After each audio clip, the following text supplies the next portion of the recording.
All right, let's look at one more problem in this group. Daniel made a trip to this train station and back. On the trip there, he drove 60 miles per hour, and on the return trip, he went 48 miles per hour. How long did the trip there take if the return trip took 5 hours? So here's the information I know. On going, he drove 60. On coming back, he drove 48.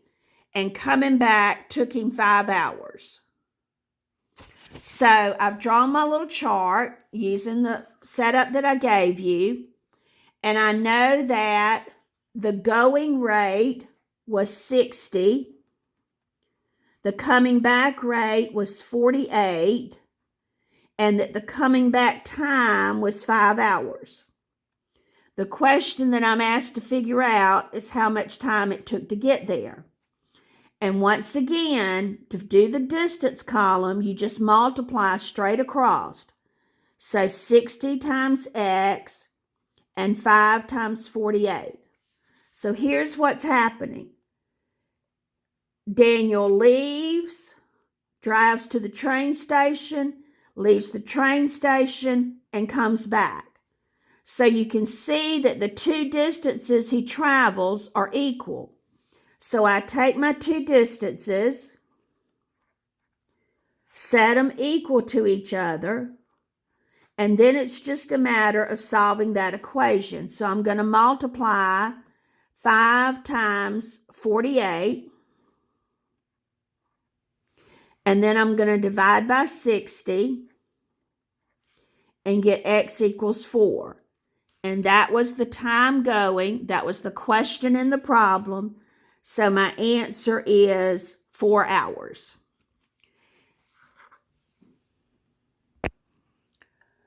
Now I want you to pause the video, look on page 142 in your book, and I'd like for you to attempt to work problem number 47. Pause the video, try to work the problem, and then come back and see how you did. As we begin this problem number 47, there's one thing that I need to offer to you as an explanation. When we talk about rates like 70 miles per hour, it's the distance compared to the time that it takes that to happen.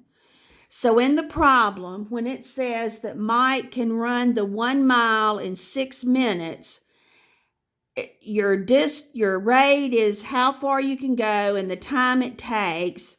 So that makes it 1/6 mile per minute because you do distance over time, just like you do miles over hours. And so for Dan, his is 1/9, 1 mile in 9 minutes. So his rate becomes 1/9.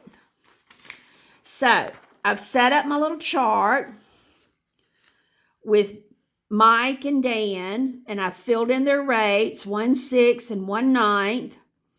The problem told me that Mike was going to give Dan a head start of 1 minute. So whatever time Mike runs, Dan runs a minute more than that.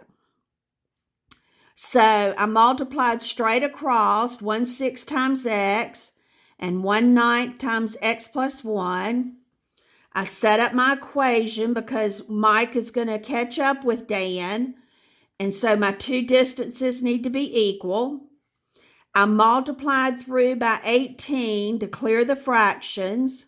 I solved for x. X was Mike's time, so he ran for 2 minutes. And the other part of the question was what was his distance. So I multiplied his rate times his time, and 2 times 1/6 is 1/3. So I got 1/3 of a mile.